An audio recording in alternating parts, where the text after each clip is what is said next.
मकर संक्रांति के पावन अवसर पर अपना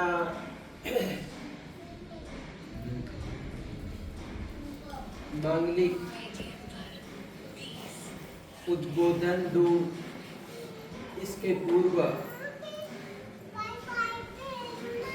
अपने शासन रक्षक अधिष्ठायक देव श्री माणिभद्र वीर जी का स्तोत्र पाठ हम सब मिलकर कर लेते। ओम नमामि माणिभद्र वंदे वीरं महाबली विपत्ति काले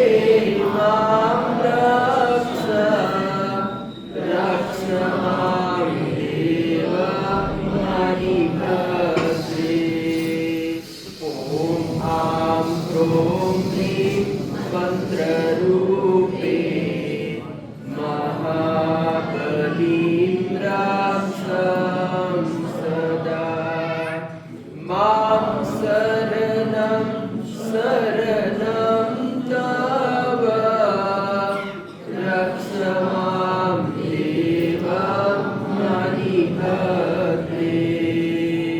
ह्रां ह्रीं क्रूं मंत्ररूपे तव भक्ति प्रभावतः प्रत्यक्षं दर्शनं देहि रक्ष मां देव माणिभद्रे ॐ धर्मार्थ काममोक्ष चैव कामदात्री सुख संपदा महाविधि विनाशाय रक्ष मां देव माणिभद्रे ह्रां ह्रीं क्रूं मंत्ररूपे तव शरीरं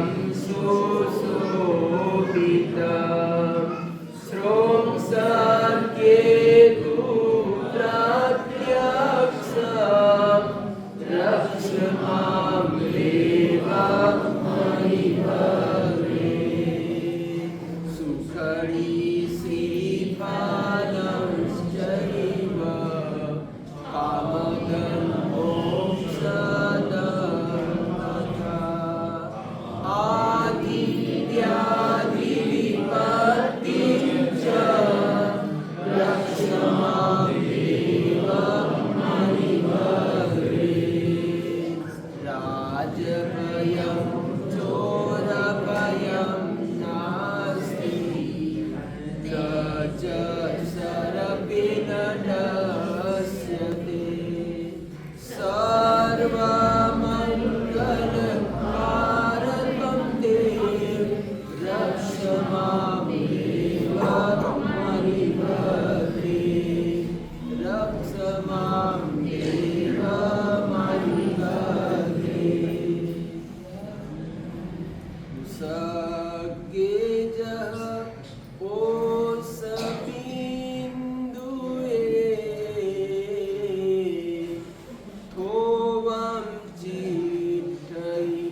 समयं गोयममा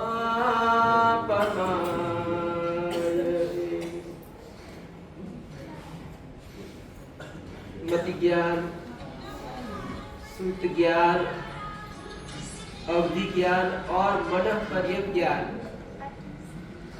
ऐसे चार ज्ञान के मालिक अनंत लब्धि के स्वामी, ऐसे अपने प्रथम गणधर गौतम स्वामी जी महाराजा को अप्रमत्तता की ओर अग्रसर करते हुए श्रमण भगवान महावीर स्वामी फरमा रहे हैं कि हे गौतम, हमको जो यह मानव जीवन प्राप्त हुआ है, वह मानव जीवन कितना क्षणिक है, कितना क्षणभंगुर है कि जीवन का कोई भरोसा नहीं। कुसर्गे जह ओस बिंदुए ओवम चिट्ठई लंबमाने। परमात्मा ने एक उदाहरण देकर समझाया कि मानव जीवन कितना क्षणिक है। तो जैसे उषा के अग्रभाग पर ओस की बूंद गिरती है, जैसे अभी सर्दी का समय है, कोहरा गिरता है, धुंध गिरती है, तो वैसे ही ओस की बूंद गिरती है। एक तरह से पानी ही है। क्या है? कोहरा गिरना, धुंध एक तरह का पानी ही है। क्या है? ये पानी का ही प्रकार है, जल का ही प्रकार है। तो इस प्रातः काल में एक ओस गिरती है, तो कहते हैं कि वो वनस्पति के ऊपर गिरती है। एक पूसा नाम की एक वनस्पति है, होती है, जिसको हम डाब भी बोलते हैं। तो एक खेतों में होती है, दिखाई देती है। तो वो डाब का, वो पूसा का जो अग्र भाग होता है, ऊपर का जो भाग होता है, वो बड़ा नुकीला होता है, बड़ा पतला होता है। तो कहते हैं कि ओस की बूंद उसके ऊपर गिरती है, तो कहते हैं कि ओस की बूंद लटकती है। क्या है? कि लटकती है। हम देखेंगे तो ऐसा लगेगा कि अभी गिर जाएगी। क्या है? कि अभी गिर जाएगी, बस गिरने वाली। तो ओस की बूंद कहते हैं कि सुबह सुबह होता है और उषा के अग्रभाग पर रही हुई ओस की बूंद होती है। सुबह सुबह सूर्योदय होता है तो बाल रवि की किरणें उस बूंद पर, ओस की बूंद पर गिरती हैं, तो और सुहावनी लगती है। वो मोती की तरह चमकने लगती है, बड़ी सुंदर लगती है। लेकिन कहते कि उसका अस्तित्व कितना, वो कितनी देर तक टिक सकती है। यानी जैसे कि थोड़ा सा हवा का झोंका आया, कि हवा का झोंका आते ही वो पानी की बूंद लुढ़क जाती है, नीचे गिर जाती है, वो मिट्टी में मिल जाती है, सदा सदा के लिए खत्म हो जाती है। उसका नामो निशान मिट जाता है। तो श्रमण भगवान महावीर स्वामी ने कहा कि एवं मनुयाद जीवियन, यानी हे गौतम, हमारा मनुष्य जीवन भी ऐसा ही है। क्या है? ओस की बूंद जैसा ही है कि इस जीवन का कोई भरोसा नहीं। यानी कि हम रहेंगे या कल तक रहेंगे या नहीं रहेंगे, इसका कोई भरोसा नहीं। महाभारत का एक प्रसंग है कि युधिष्ठिर को दान देने का बड़ा शौक था। आज मकर संक्रांति का दिन है, तो मकर संक्रांति के दिन में भी, आज के दिन भी हमको विशेष प्रकार से दान करना चाहिए, क्योंकि कुछ राशियों वाले लोगों के लिए ये संक्रमण काल थोड़ा हानिकारक भी होता है। तो ऐसी परिस्थिति में अगर हम कोई धर्म कर लेते हैं, दान धर्म कर लेते हैं, तो उससे अपने पुण्य बल से जो ग्रह की स्थिति होती है वो ठीक हो जाती है। और इसीलिए दान का महत्व है, आज के दान का महत्व है। तो युधिष्ठिर को कोई भी व्यक्ति आए, ब्राह्मण आए, तो उनको वो एक गाय का दान करते थे, यानी गाय देते थे। क्या देते थे? रुपया पैसा नहीं, कोई भी आया तो उसको एक गाय देते थे। यानी गाय देना यानी बड़ी बात है, गाय से दूध भी मिल जाता है, दूध दही घी सब कुछ गाय से प्राप्त हो जाता है, यानी बड़ा दान माना जाता है।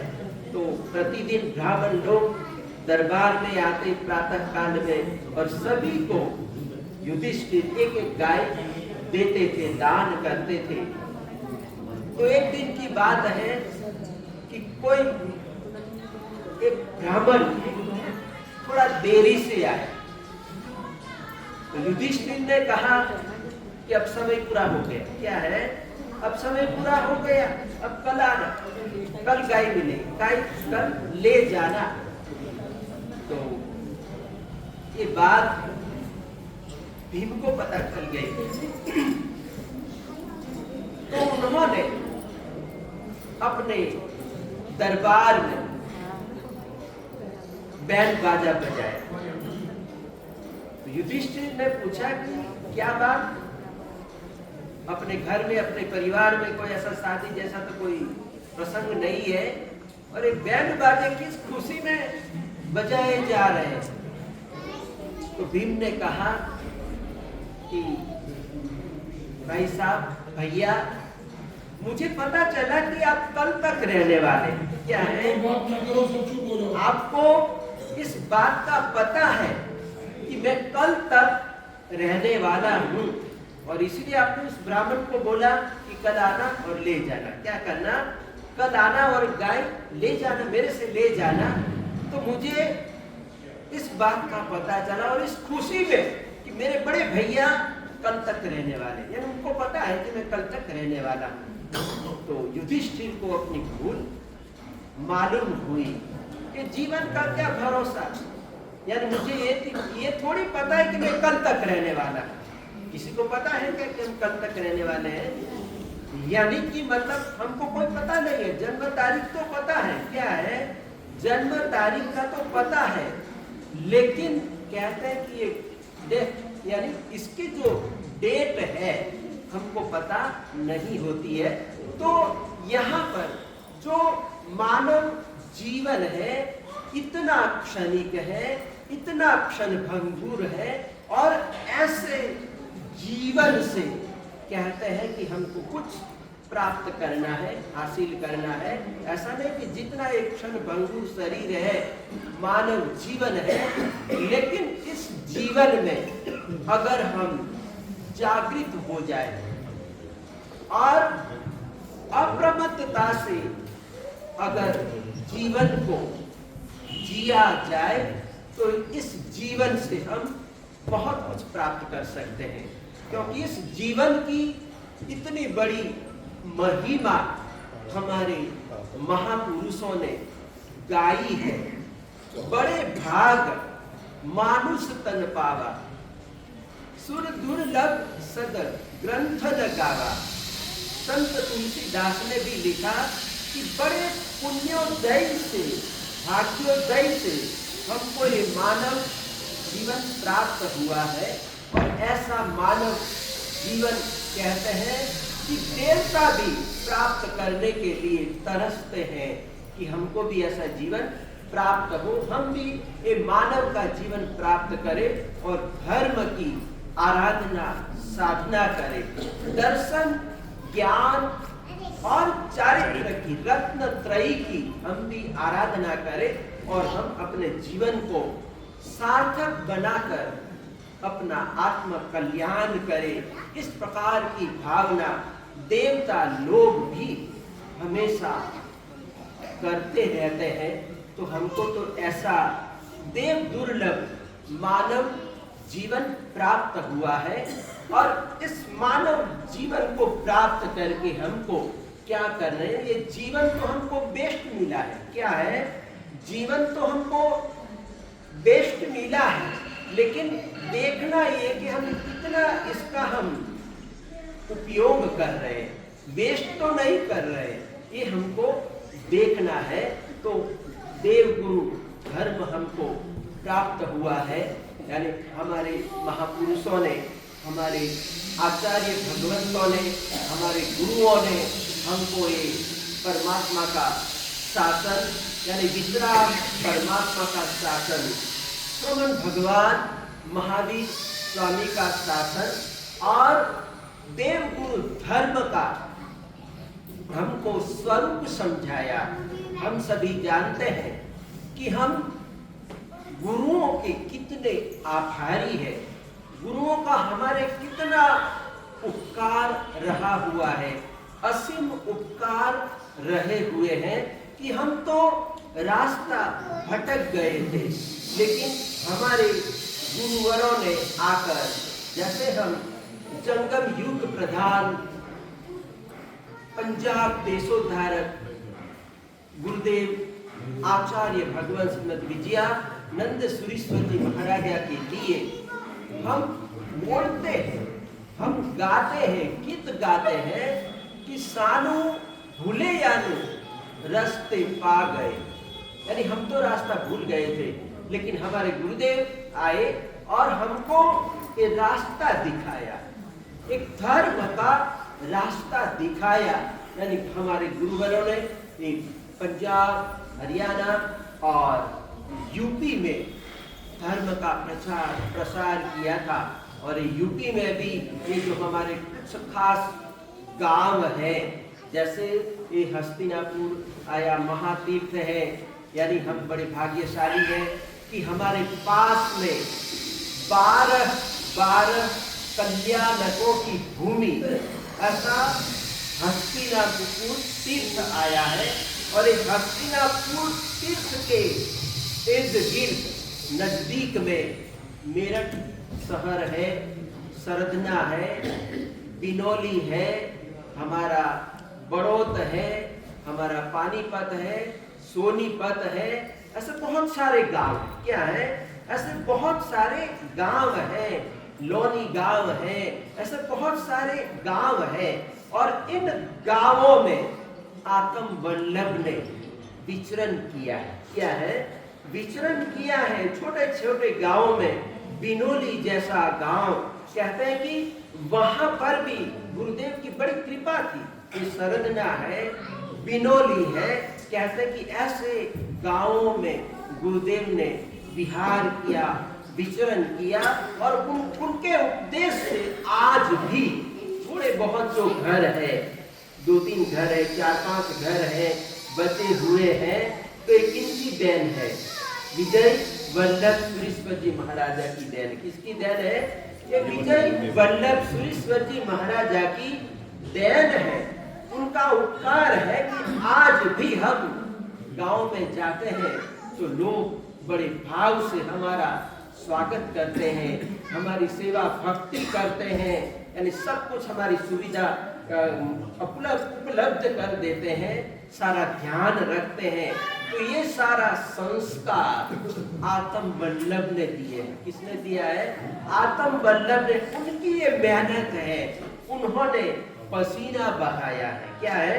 उन्होंने एक क्षेत्रों में पसीना बहाया है और जो कुछ थोड़ी बहुत जो वस्ती मिलती है, श्वेतांबर लोग जो मिलते हैं, कहते हैं कि उसके पीछे ये आत्म वल्लभ का श्रम है, उनकी मेहनत है कि एक क्षेत्रों में कुछ लोग अपने लोग हैं, बाकी एक क्षेत्रों में ज्यादातर जो बड़ा समाज है अपना समाज है, ये भी अपना ही समाज है। क्या है, हम किसी तरह का कोई भेदभाव नहीं रखते हैं, यानी जो भी है अपना है। दिगंबर समाज यहाँ पर बड़ा समाज है, बड़ौत में बड़ी संख्या में अपनी बस्ती है। स्थानकवासी समाज भी बड़ा वर्ग यहाँ पर रहता है, रहा हुआ है, अपनी आजीविका बिजनेस व्यापार करता है। तो जितने भी लोग हैं सभी को हम धन्यवाद देते हैं। क्या है, सभी को हम धन्यवाद देते हैं कि जिन शासन की हम सब लोग मिलकर प्रभावना कर रहे हैं। क्या कि जिन शासन की प्रभावना है, क्या है, ये जिन शासन की प्रभावना है, चारों संप्रदाय मिलकर ये हम परमात्मा की आराधना, परमात्मा की हम जय बोलते हैं। तो इस तरह से कहते हैं कि आज संक्रांति का दिन, यानी विजय वल्लभ सुरीश्वर जी महाराजा की ये देन है। क्या है, ये भी विजय संक्रांति पर्व जो हम मना रहे हैं, उसके पीछे भी हमारे गुरुदेव का उपकार है, उनकी सोच है। यानी वो युग दृष्टा थे। क्या थे, युग दृष्टा थे, यानी कितने वर्षों के बाद ये चीजों की जरूरत पड़ेगी, आवश्यकता पड़ेगी, तो वो पहले ही मतलब वो देख लेते थे। और इस तरह से उन्होंने जो भी कार्य किए, अलग शासन प्रभावना के कार्य के, महान शासन प्रभावना के कार्य किए, शिक्षा का प्रचार करना, साहित्य का प्रचार प्रसार करना, साधर्मिक भक्ति का प्रचार प्रसार करना, यानी इतनी गुरुदेव के जीवन में साधर्मिक भाइयों के प्रति इतनी हमदर्दी थी कि 84 की अवस्था में भी कहते कि उन्होंने बंबई में 5 लाख रुपये का फंड एकत्रित करने के लिए बंबई की गलियों में जाकर इकट्ठा किया था, सभाएं की थी, अपना प्रवचन दिया था। यानी उस समय 5 लाख रुपया इकट्ठा करने के लिए भी गुरुदेव को कितनी मेहनत करनी पड़ी थी, परिश्रम करना पड़ा था। आज तो एक व्यक्ति ही 5 करोड़ दे देता है। क्या है, आज तो एक व्यक्ति ही 5 करोड़ दे देता है। लेकिन कहते कि उस समय, उस जमाने में अपने साधर्मिक भाइयों के लिए 5 लाख रुपये भी 5 करोड़ से भी ज्यादा क्या थे, ज्यादा थे। तो इस प्रकार से कहते हैं कि ऐसी अवस्था में कि उन्होंने ये दूध दही वगैरह मिठाइयाँ, दूध से बनी मिठाइयों का उन्होंने त्याग कर दिया था। जब तक ये पैसा इकट्ठा नहीं हो जाता तब तक मैं ये चीजें नहीं लूंगा, दूध ग्रहण नहीं करूंगा। तो ऐसे पंजाब केसरी आचार्य भगवान श्री विजय वल्लभ सुरीश्वर जी महाराजा ने ये गुजरावाला में ये संक्रांति पर्व प्रारंभ किया था।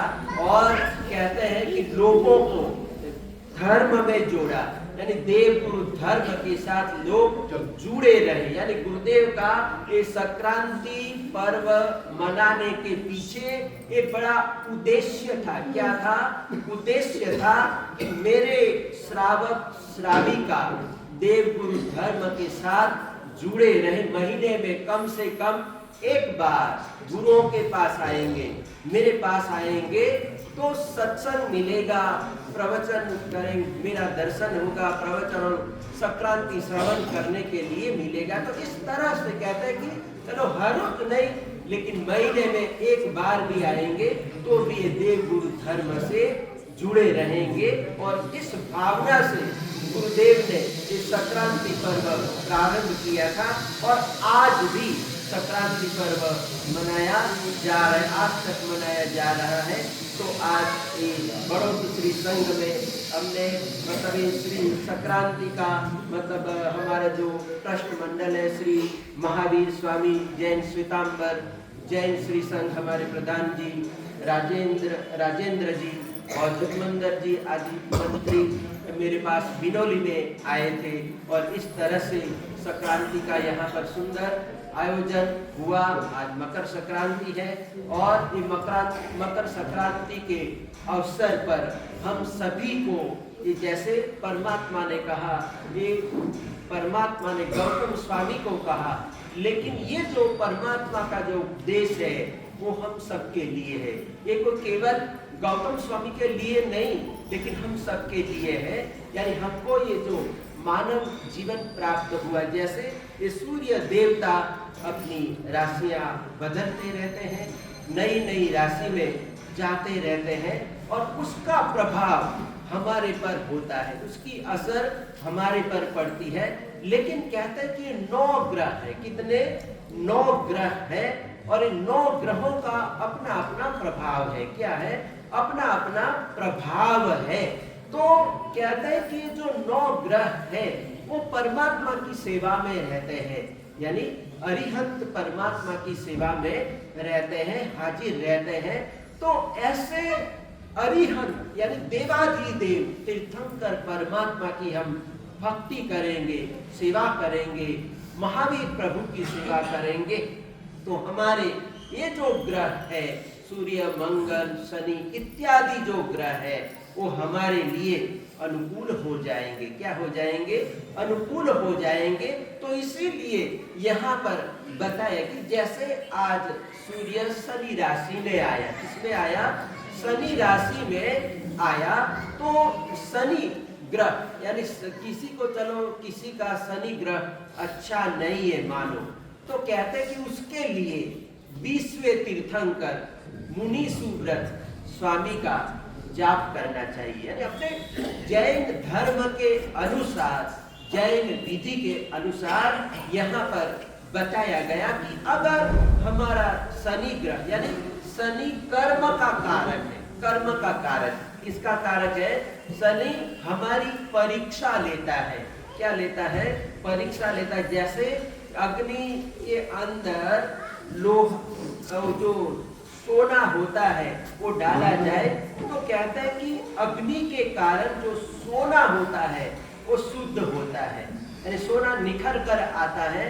तो वैसे ही ये जो शनि ग्रह है, कहते हैं कि वो हमारी परीक्षा लेता है, संघर्षमय जीवन बनाता है। क्या है? और संघर्षों का सामना करते हुए व्यक्ति निखर कर आता है। क्या होता है? एकदम निखर कर आता है। तो ग्रह बुरा नहीं है। क्या है? ग्रह बुरा नहीं है, ये तो हमारे कर्मानुसार स्थितियां बदलती रहती है, और ये पूरा विज्ञान है। क्या है? पूरा विज्ञान है। और ऐसा नहीं कि मतलब हमारे आगमों में ज्योतिष की चर्चा नहीं है, ऐसी बात नहीं है। यानी हमारे जो 45 आगम है, और 45 आगमों में एक आगम का नाम है सूर्यपन्नति। क्या नाम है? सूर्यपन्नति यानी सूर्य प्रज्ञप्ति। तो कहता है कि सूर्य प्रज्ञप्ति नाम का एक आगम है, और इस आगम में ज्योतिष की चर्चा है, सूर्य चंद्र की गति का वर्णन है, किस तरह से वो भ्रमण करते हैं, इस सारा वर्णन इस आगम में बताया गया। दूसरा एक आगम है चंद्र प्रज्ञप्ति, यानी चंद्र यानी इसमें ग्रह, नक्षत्र, तारा इत्यादि के बारे में विस्तार से वर्णन किया गया है। और गणि विद्या नाम का भी एक ग्रंथ है, आगम है, और उसमें जो हम मुहूर्त देखते हैं, मुहूर्त कहते हैं कि जैसे एक ग्रंथकार मुहूर्त चिंतामणि नाम का एक ग्रंथ है, तो वैसे ही ये हमारा जो आगम है गणि विद्या, तो इसमें मुहूर्त किस तरह से देखा जाता है वो सारा वर्णन इस आगम में किया गया हुआ है। तो इस तरह से हमारे यहाँ पर बहुत सारे मतलब ग्रहों की चर्चा है, और हम तो एक कुंडली में 9 ग्रह ही देखते हैं, 9 ग्रहों की ही बात आती है। लेकिन कहते हैं कि हमारे यहाँ पर ऐसा नहीं है, बहुत सारे ग्रह है। यानी ये कल्प सूत्र में 88 जितने ग्रह बताए, कितने? 88 ग्रहों के नाम है। क्या है? 88 ग्रहों के नाम है। जब श्रवण भगवान महावीर स्वामी का निर्वाण होने वाला था, तो उस समय इंद्र ने परमात्मा से प्रार्थना की कि भगवान, इस समय आपका निर्वाण होने जा रहा है और इसी समय भस्म राशि नाम का एक ग्रह प्रवेश कर रहा है। क्या कर रहा है? भस्म राशि नाम का एक ग्रह प्रवेश कर रहा है। तो मेरी प्रार्थना है कि प्रभु, आप अपना थोड़ा सा क्षण भर का आयुष्य बढ़ा लीजिए, ताकि ये जो ग्रह की जो पीड़ा है वो टल जाएगी। आप तो निर्वाण प्राप्त कर लेंगे, लेकिन आप ये जो आपका जो शासन है, साधु साध्वी श्रावक साधिका है, उस पर ये पीड़ा आएगी, उनको सहन करना पड़ेगा। क्या करना पड़ेगा? आपको तो नहीं, लेकिन ये श्री संघ को सहन करना पड़ेगा। तो इसीलिए मेरी प्रार्थना है कि थोड़ा सा आप अपना आयुष्य बढ़ा लीजिए। तो परमात्मा ने कहा, भूतो न भविष्य। क्या है? ये इंद्र, ऐसा न हुआ है न होगा। यानी मेरी जो जितनी सांसें हैं उतनी ही, यानी मैं भी बढ़ा नहीं सकता। यानी परमात्मा भी अपना आयुष्य बढ़ा नहीं सके। जिस समय परमात्मा को निर्वाण प्राप्त करना था, उसी क्षण में परमात्मा ने अपना निर्वाण प्राप्त कर लिया। तो कहते हैं कि ऐसे बहुत सारे ग्रह हैं और ये ग्रहों की चर्चा है। तो एक ग्रहों को शांत करने के लिए यहाँ पर धर्म की आराधना है, देवगुरु धर्म की आराधना है। कोई भी साधक आराधना करता है तो प्रभु के नाम से, देव गुरु धर्म की आराधना साधना से उसका मनोबल, उसका पुण्य बल बढ़ता है। और इसीलिए कहते हैं कि मकर संक्रांति के अवसर पर मैं सभी लोगों के लिए शुभकामना देता हूँ।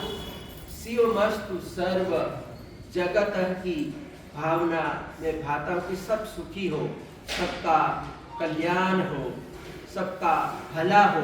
इस प्रकार की मैं भावना सबके लिए मैं भा रहा हूँ, क्योंकि हमारे यहाँ पर जितने भी जीव हैं, 14 राजलोक में जितने भी जीव हैं, उसके लिए हम मैत्री की कामना करते हैं। क्या करते हैं?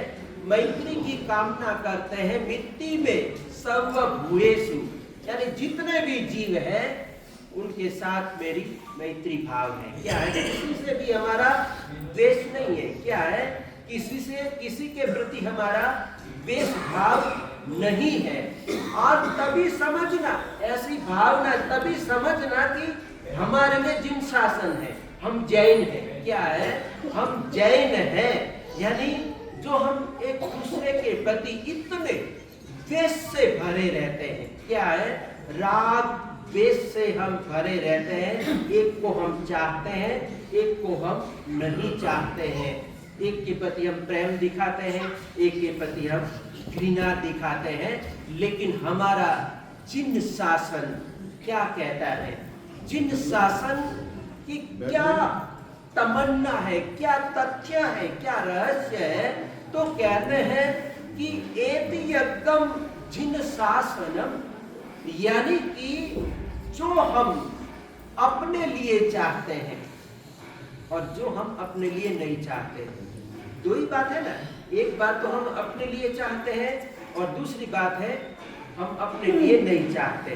तो दो ही बात है कि हम अपने लिए चाहते हैं। कुछ ऐसी बातें हैं जो हम अपने खुद के लिए चाहते हैं और कुछ ऐसी भी बातें हैं जो हम अपने लिए नहीं चाहते हैं।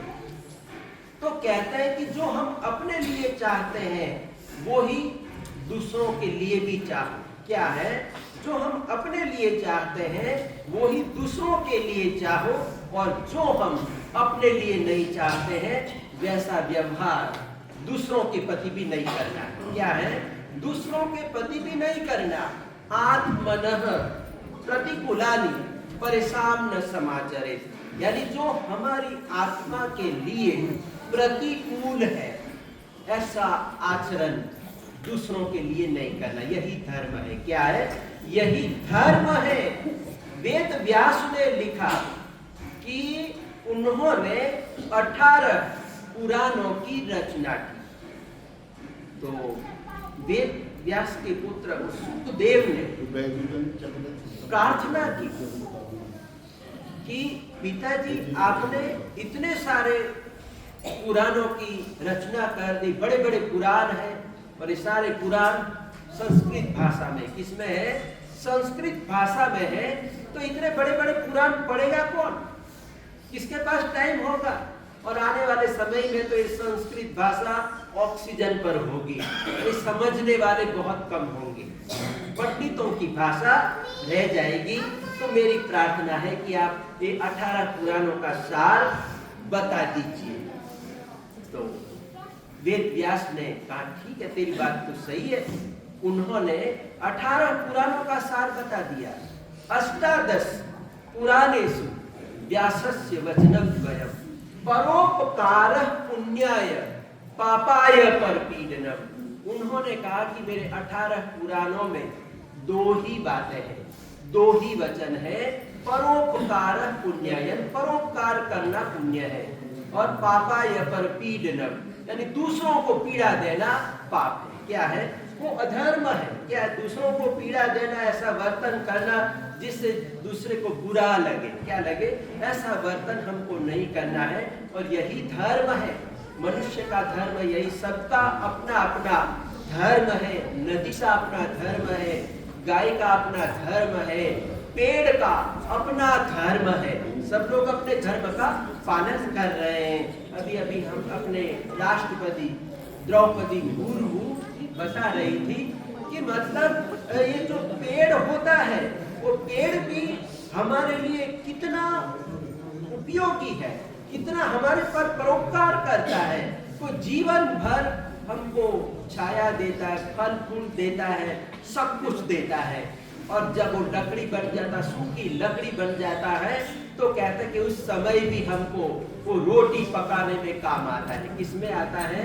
रोटी पकाने में भी वो काम आता है। जीवन भर काम आया, और जब मर गया, मरने के बाद वो लकड़ी बन गई, तो कहता है कि लकड़ी में से भी कहता है कि हम जलाकर, उसको जलाकर हम रोटी पकाते हैं, रसोई पकाते हैं। तो इस तरह से जैसे पेड़ का धर्म है छाया देना, नदी का धर्म जल देना है, तो कहते हैं कि सभी का अपना अपना धर्म है। गाय का धर्म दूध देना, तो जैसे गाय का धर्म है, नदी का धर्म है, पेड़ का धर्म है, वैसे ही हमारा धर्म क्या है? हमारा धर्म क्या है? यानी हमारा जो जैन धर्म है, कहता है कि जैन धर्म का भी जो मूल है वो दया है। क्या है? अहिंसा है। क्या है? अहिंसा का पालन करना तो मनुष्य का धर्म है। किसी को दुख नहीं देना, किसी को पीड़ा नहीं देना, यही हमारा धर्म है। तो मकर संक्रांति के अवसर पर मैं यही कहना चाहूंगा कि हमारी भावना देव गुरु धर्म के प्रति बनी रहे, बढ़ती रहे। क्या है? बढ़ती रहे। और हमारे श्री संघ में जैसे शीतल प्रसाद जी जैसे लोग हुए, कहते हैं कि हमारे यहाँ पर 2 पुरुष हुए। गुजरात में सरदार वल्लभ भाई पटेल हुए। कौन हुए? सरदार वल्लभ भाई पटेल। उनको पदवी दी थी लोह पुरुष की, एक ही लोह पुरुष था। लेकिन कहते हैं कि दूसरा लोह पुरुष हमारी धरती क्या था? बड़ौत का था। और हम सभी जानते हैं, मैं विस्तार में नहीं जाना चाहता हूं, लेकिन कहते हैं कि उन्होंने अपने अधिकार का सदुपयोग किया। चेयरमैन थे, नगर के चेयरमैन थे, और उन्होंने कहते हैं कि सभी लोगों ने मना कर दिया, हाथ ऊंचे कर दिए, लेकिन कहते हैं कि उन्होंने चेयरमैन पर रहते हुए शीतल प्रसाद जी ने कहा कि कोई नहीं कराता तो मैं दीक्षा कराऊंगा। और इस तरह से सपरिवार तीनों भाइयों की दीक्षा यहाँ पर हुई। यानी हमारे लिए एक ऐतिहासिक भूमि है, और ऐसी भूमि पर हमको आकर हमको खुशी है, बड़ी प्रसन्नता है। और आप लोगों की भी धर्म भावना, देवगुरु धर्म के प्रति धर्म भावना बढ़ती रहे। तो मकर संक्रांति के अवसर पर जैसे आप लोग तो बड़ौद के तो लोग है ही है, लेकिन बड़ौद के इर्द गिर्द रहने वाले हमारे जो भाग्यशाली है, जैसे हमारे दिल्ली से शैलेंद्र जी आए, वैसे उनके बड़े भैया संजय जैन है, मयूर विहार दिल्ली में रहते हैं। और संजय भाई को ही आना था, लेकिन चलो मौसम के अनुसार उन्होंने अपने चलो छोटे भाई शैलेंद्र को और सारिका को भेजा कि आप जाके हाँ आप जाके आ जाओ। तो इस तरह से हमारे शैलेंद्र जी आए, दिल्ली से आए। और सरधना, अभी मैं सरधना जाके आया, तो सरधना से भी हमारे अम्बुज जी हैं, संजीव सिंह कुमार जी, वीरेंद्र जी, ऐसे बहुत सारे भाग्यशाली भाई बहन संक्रांति के अवसर पर आए हैं। और लौनी से हमारा अमर परिवार, यानी कि ये एक ही परिवार है वहाँ पर। और इस तरह से वर्षों से हमारा परिचय है। इंद्रदीन सुरेश्वर जी महाराजा के समय से अब इस परिवार को हम जानते हैं, बड़ी सेवा करते हैं, बड़ा भाव रहता है उनका। तो लौनी से भी हमारा सबसे पहले ये परिवार ही यहाँ पर मेरे पास पहुँचा आज संक्रांति के। और पानीपत से हमारे परम गुरु भक्त सुबोध जी अपनी टीम के साथ आए हैं। और वरुण जी, और जो उन्होंने मेरे को पानीपत के लिए वर्षगांठ के लिए गुरुदेव की प्रेरणा से ही वर्तमान गच्छाधिपति सुत भास्कर आचार्य भगवत विजय धर्म धुरंधर सुरेश्वर जी महाराजा की प्रेरणा से, उनके मार्गदर्शन से वहाँ पर मंदिर का निर्माण हुआ है, उपासना की है, सब कुछ वहाँ पर है। और ये जो मंदिर का निर्माण हुआ, इसमें वहाँ ऐसे थोड़े से घर है, पानीपत में इतने ज्यादा घर नहीं है, लेकिन ये हमारे सुबोध जी की ऐसी हिम्मत है कि मतलब उन्होंने कहा कि मंदिर बनाना ही है। तो गुरुदेव के पास गए, धर्म धुरंधर सुरेश्वर जी महाराजा के पास गए और उन्होंने अपनी भावना रखी। और गुरुदेव ने भी कहा कि चलो तेरी इच्छा है तो मैं प्रयास करता हूँ। और इस तरह से मंदिर का निर्माण हो गया, प्रतिष्ठा भी हुई, गुरुदेव के हाथों से हुई।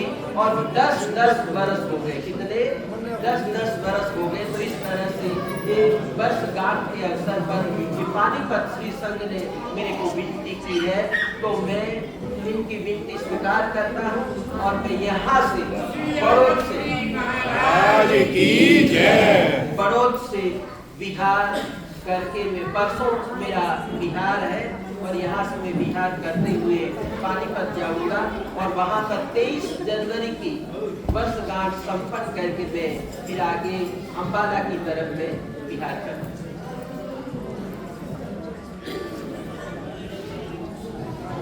अब संक्रांति पाठ होगा, स्तोत्र पाठ होगा, संक्रांति श्रवण होगा। तो अभी बैठिए, कार्यक्रम पूरा नहीं हुआ है, अभी जो असली कार्यक्रम है वो तो अभी चालू हो रहा है।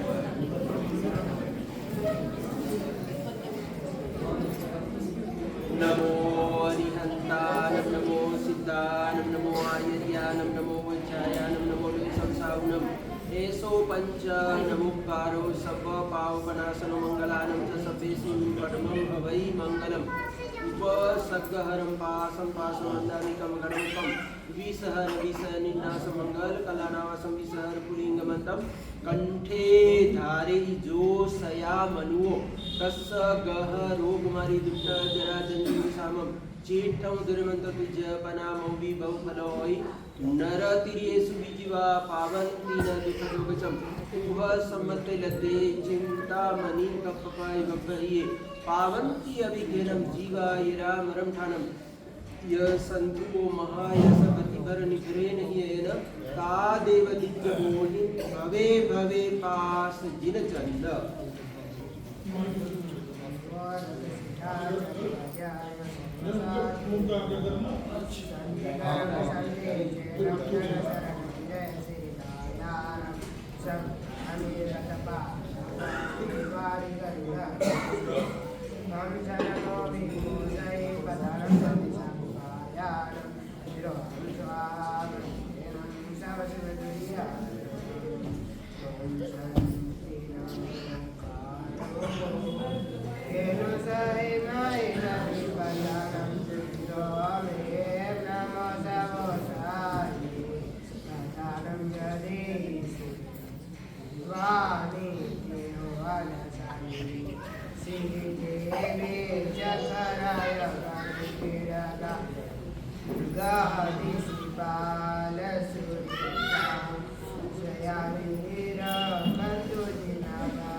अथारक्षराक्षा सुशिया कुरु कुरु शांतिं च कुरु कुरु सदिति तुष्टिं कुरु कुरु पुष्टिं कुरु कुरु स्वस्तिं च कुरु कुरु त्वां भगवति गणवति शिव शांति तुष्टि पुष्टि स्वस्ति कुरु कुरु जनानां ओम इति नमो नमो राम ह्रीं क्लूं रः यः श ह्रीं फट् फट् स्वाहा एवं ज्ञानाक्षर पुरस्करं संस्कृतादिदेवी गुरुते शांति नवता नमो नमः शांतये तस्मै इति पूर्वासुरिजसिता मंत्रपद विदर्भिदष्टो शांते सलिलादि भयलासी साध्यादिकरश्च भक्तिवतां यश्चैनं पठति सदा श्रेणोति भावति वायसायकं शेषान्तिपदं ध्यायात् सुरिष्टिमानदेवश्च उपसर्गाक्षयं याति श्रीत्यान्ते विघ्नवल्लभ मनः प्रसन्नतामेति पूज्यमाने जिनेश्वरे सर्वमङ्गलमाङ्गल्यं सर्वकल्याणकारणं प्रधानं सर्वधर्माणां शरणं चेति शास्त्रं नमो रजसिद्धाचार्यपाद्याय सर्वसाधुभ्यः भो भो भव्या शृणुत वचनं प्रस्तुतं सार्वमेतदुर्गेयां त्रिभुवनगुरो राधता भक्तिभाज तेषां शान्तिर्भवतु भवता मर्हता दीप्तभावा आरोग्यश्री रतिमतिकरी क्लेशविध्वंसहेतु भो भो भव्यलोका यही धरती रावत समस्तति जन्मन्यासन प्रकंपानंतरम अवधिना विद्या सौधर्माधिपति सो घोषा घंटा चालनानंतरम सकल सुरा सुरेंद्र सह समागत्य सविनय महत् भट्टारकं गिरेश्वरस्वा संगे वेद जन्माभिषेक शांति मद घोषयति यथा तत्कृतानुकारेण निर्वा हरेण सफलता इति भव्यजनैः सह समज्य स्नातृपूजे शांति मद घोषयामि तत्पूजयात्र स्नात्रादि वसानेषु शान्तिफलसमृद्धि नोत्सवानन्तरम् इति निर्वाकरणं गत्वा स्वाहा ओम पुण्यहं पुण्यहं प्रियंतां प्रियंतां भगवतोरहंता सर्वज्ञा सर्वदर्शिना स्त्रीलोकनाथा स्त्रीलोकमहिता स्त्रीलोकपूजा स्त्रीलोकेश्वरा स्त्रीलोकद्योतकरा ओम ऋषभ अजित संभव अभिनंदन सुमति पद्मप्रभा सुपाश्वचंद्रप्रभा सुविधि शीतल श्रेयांश वासुज्य विमल अनंत धर्म शांति कुंजु अरमणि सुव्रत नमि नमि पाशो वर्धमानता ओम मुने मुनि प्रवरा रिपु विजय कांतरसु दुर्गमार्गेषु रक्षन्तु नित्यं स्वाहा ओम ह्रीं श्रीं गति मति कीर्ति कांति बुद्धि लक्ष्मी वेदा विद्या साधना प्रयत्ने वसनेषु सुप्रजनानते सुदे ओम रोहिणी प्रकृति वज्रसिंहला वज्रभूषि अप्रतिचक्रा पुरुष दत्ता काली महाकाली गौरी कांतारी सर्वज्वाला मणिवे अवधूता अच्युता मानसी मानसी श्रवण विद्या दिव्य रक्षन्तु अनिष्टं पादे प्रवृत्ति चातुर्वर्णच श्री श्रावण संघर्ष शांतिर्भवतु पुष्टिर्भवतु ओम ग्रहश्चंद्र सूर्यांगारक बुध बृहस्पति शुक्र शनिश्चर राहु केतु सैना कपाला सोमयमवरण कुबेर वासवादित्य स्कंदविदय कुबेदाय शालिपि कामनगर क्षेत्र देवता ये सर्वे प्रियता प्रियता अक्षीण कोश कोष्ठाकर नरपतयस्य भवन्तु स्वाहा ओम पुत्र मित्र भातृ कलत्र सूर्य सज्जन संबंधी बंधु वर्ग जैसा कारेण अस्मिन् च भूमण्डल आयतन निवासी साधु साध्वी श्रावक श्राविकाणां रोगोपशमः व्याधि दुःख दुर्भिक्ष दोर्गणस्य प्रशमनाय शान्तिर्भवतु तुष्टिर्भवतु पुष्टिर्भवतु ओम ग्रहश्चन्द्र ओम पुष्टि पुष्टिरिति वृद्धि मांगल्यस्वा सदा प्रादुर्भूतानि पापानि सम्यक् तत्रवापरमुख भवन्तु स्वाहा श्रीमते शान्तिनाथाय नमः शान्ति विदायिने त्रैलोक्य श्यामराधि श्यामपुराभर्तिदाम्ने शान्ति शान्तिकर श्रीमान् शान्तिं दिशतु मे गुरु शान्तिरेव सदा तेषां शान्ति गृहे गृहे ओम शिक्षा निष्ठा निष्ठा भ्रमति जो स्वप्न जलिन विकारि सम्पादित हिता सम्पन्ना मित्राणां प्रेति शान्ति श्री सर्व जगत रमण राजाधिक राजशील वचन गोष्ठी कपूरम ज्ञानम व्यारण व्याहरे शांति श्री महाराजास्य शांतिर्भवतु श्री राजापराणां शांतिर्भवतु श्री राजाधिपानां शांतिर्भवतु श्री राजाधिपानां शांतिर्भवतु श्री गोष्ठिकानां शांतिर्भवतु श्री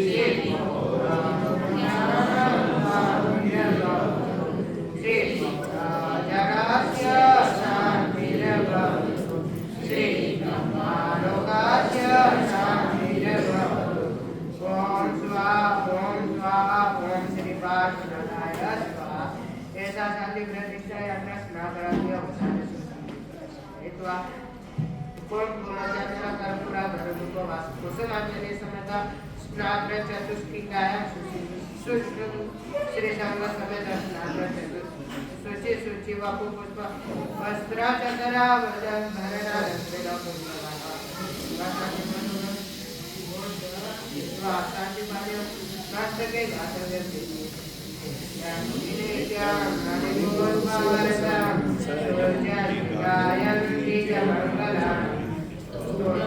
गोत्राणि पठान्ति मंत्राणि कल्याणभाग्योरिचिनाभिषेके शिवमस्तु सर्वजगदापरहितनिरता भवन्तु भूतगणा दोषाप्रयांतु नाशन्तु सर्वत्र सुखी भवन्तु लोका अहं तीर्थयरमाया शिवादेव्यै त्वमनयननिवासिने अहं शिवं अशिवो वसनं शिवं भवन्तु स्वाहा उपासरकाक्षयं यान्ति श्रीद्यन्ते विघ्नवल्लभं महाप्रसन्नतामेति पूज्यमाने चिरेश्वरे सर्वमङ्गलमाङ्गल्यं सर्वकल्याणकारणं प्रधानं सर्वधर्माणां जयं जयति शासनं देव की जय सच्चे गुरु की जय सच्चे गुरु की जय जैन धर्म की जय जयकारा गुरुदेव का जय जय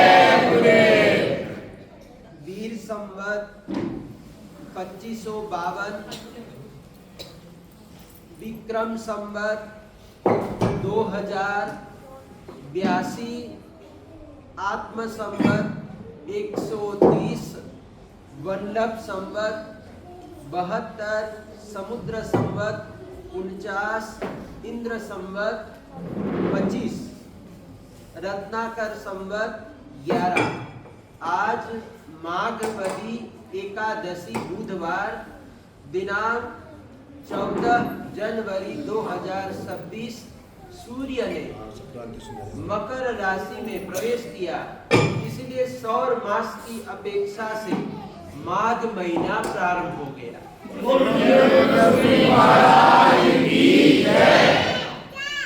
वीर संवत 2552 विक्रम संवत 2082 आत्म संवत 130 वल्लभ संवत 72 समुद्र संवत 49 इंद्र संवत 25 रत्नाकर संवत 11। आज माघवदी एकादशी बुधवार दिनांक 14 जनवरी 2026 सूर्य ने मकर राशि में प्रवेश किया, इसलिए सौर मास की अपेक्षा से माघ महीना प्रारंभ हो गया। तीसरी बात वीर संवत 2552 विक्रम संवत 2082 आत्म संवत 130 वल्लभ संवत 72 समुद्र संवत 49 इंद्र संवत 25 रत्नाकर संवत 11। आज माघवदी एकादशी बुधवार दिनांक 14 जनवरी 2026 सूर्य ने मकर राशि में प्रवेश किया, इसलिए सौर मास की अपेक्षा से माघ का महीना प्रारंभ हो गया।